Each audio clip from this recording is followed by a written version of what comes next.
Imants Grāvītis, dzimis 1927. gada 22. aprīlī Daugavpilī. Man tāda pirmā spilgta epizode un tāda visai zīmīga, pat kaut kāda mazliet misterioza tāda epizode ir, ka tēvs, to droši vien bija vēls vakars, bet tumšs bija, paņēmis mani pie rokas, izveda parādīt, kā brauc Latvijā Krievi iekšā. Atceros tādas vieglas, mazas sniega pārslas, asas, tādas asu vēju, mēnesi, un Rezeknes stacijā stāvēja ešalons. Likās man ļoti tāds dīvains viņš, jo Krievu, kā mēs vienkārši sakām, vai ne, tie vagoni bija daudz savādāk stipri atšķīrās no Latvijas dzelzceļa vagoniem, preču vagoni. Kāds kara ešalons stāvēja, un lūk, tad es pirmoreiz redzēju šos puļķīšus un šos adatām, ja bīleniem līdzīgos durkļus. Latvijas armijā tādu nebija. Un sajūta bija tāda, acīm redzot, nojautas. Tās bija nojautas, tas bija kaut kāda zemapziņa, ka ienāk kā kāds biets. 40. gada augustā tēvu jau apcietināja. Apcietināja manā acu priekšā, mūsu dzīvokļi apcietināja. Skolas laiks ir skaists. Jā. Un ģimnāzija tā, kur saka rakstīt pirmos dzejoļus, kur pirmās mīlestības ir, un stāties priekšā. Jūs esat nelaimīgs cilvēks, ja jūs neesat redzējis Daugavu pirms izvarošanas. Pasaku upe, man ir vēl viena glezna, šīs pašas mākslinieces, ja, ar saviem milzīgiem stāvajiem krastiem dolomīta, ar savām krācēm, kas kādu fotogrāfijā mēģināšu parādīt, vai ne? Tā ir teiksma, un nebūt ne Staburaks nav tā skaistākā vieta, viņa ir teiksmaina, tāpēc, ka viņa teiksma apvīt, bet sava tāda varenuma, vai ne? Viņa nav skaistākā vieta tanī rajonā no Pļaviņām līdz Koknesei. Ja? Un mums saka nepatikt vācieši. Mums saka nepatikt. Pirmkārt, pirmajā gadā viņi neļauj sarkanbaltsarkano karogu vilkt uz 18. novembri. Mēs to izdaram. Jā. Ir tāda cielavmāja. Mēs pie tās cielavmājas eglēs iekaram to karogu netālu no vidusskolas. Tas un tā, tas paiet bez sekām. Tad visādi paziņojumi, visādas afišas, lieliem burtiem vāciski, maziem burtiem latviski apakšā rakstīts. Mums tas nepatīk, mēs tās plēšam nost. Tālūk. It kā jau nekas tāds traks nebūtu. Un mēs sākam nodibinās tāda kā pagrīdes grupa mūsu Pļaviņu vidusskolā. Nodibinās tāda pagrīdes grupa. Ko tu mēs darīsim? Bruņoties vajag. Bruņoties. Skaidrs. Ko tu zini? Kas tev vajag? Pret vāciešiem būs jācīnās vai pret ko? Man liekas, ka mums vēl šīs iedziens nav skaidrs, pret ko mēs cīnīsimies. Bet mums ir skaidrs, ka vācieši nav tie pai, un mums ir skaidrs, ka vajag ieročus.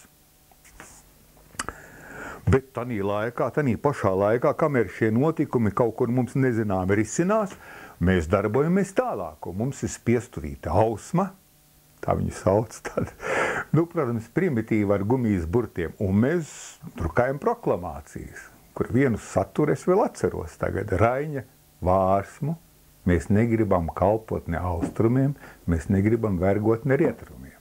Ir Jāni, ir Pēteri, turam mēs svešus, tie kungi mums nebūs, mēs iztiksim bešus. Tādi kaut kas. Varbūt es kaut ko drusku jaucu. Tādi, tiek nodrukāta, piemēram, vai ne, un izmētāta. Kā tas notiek parasti, ja? Naktī un un ļoti uzmanīgi ar uzceltām apkaklēm un tur kāpņu telpām. Tā jau tādas kāpņu telpas bija maz, vienkārši, kā saka, tad taisi porūzija, vai ne? Es gribēju tikt Grobiņas aviācijas skolā, neizdevās, un aizgāju tajos pašos gaisa spēku izpalīgos. Liepājā karaosta, tur mūs gaidīs kuģi, un tur mūs kraus virsū. Bet mēs esam mēs. Mēs tomēr gribam palikt Latvijā. Šī doma daudziem bija liktenīga. Un vai viņa bija laba doma, vai viņa bija slikta doma, es pat daudz jārunā, daudz jādomā par to. Un tā viennozīme nevar pateikt nemaz. Bet tāda doma valdīja ļoti daudzos latviešos, ļoti daudz, kas šī sakarā notika.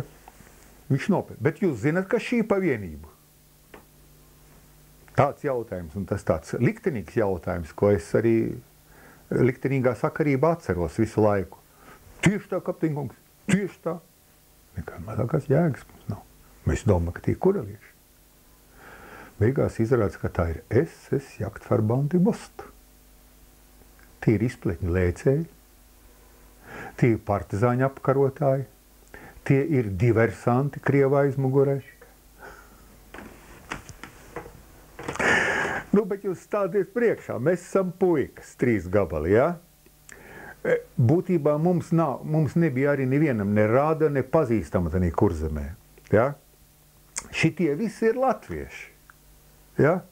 Dažs jaunāks, dažs vecāks, dažs mazliet tur izsmējīgs, bet dažs tēvišķis un draudzīgs un brālīgs, vai ne? Tā kā mēs jūtamies it kā, savā tādā zināmā veida ģimenē. Cik mēs karavīri esam? Kur mēs skriesim? Tā mēs arī visu to neapjēdzam vēl, ne? Tā iesākās manas gaitas jaunā karaspēka vienībā SS Jagdverband im Ost, kas arī mani vēlāk noveda koncentrācijas nometnē pie Krievu. Un tur notika viens no tādiem diezgan retiem gadījumiem tanī laikā. Mana māte, kas vispār savulaik bija visai kareivīga sieviete un energiska sieviete un gudra sieviete, jā. Kāpēc gudris to pastāstīt arī varēšu.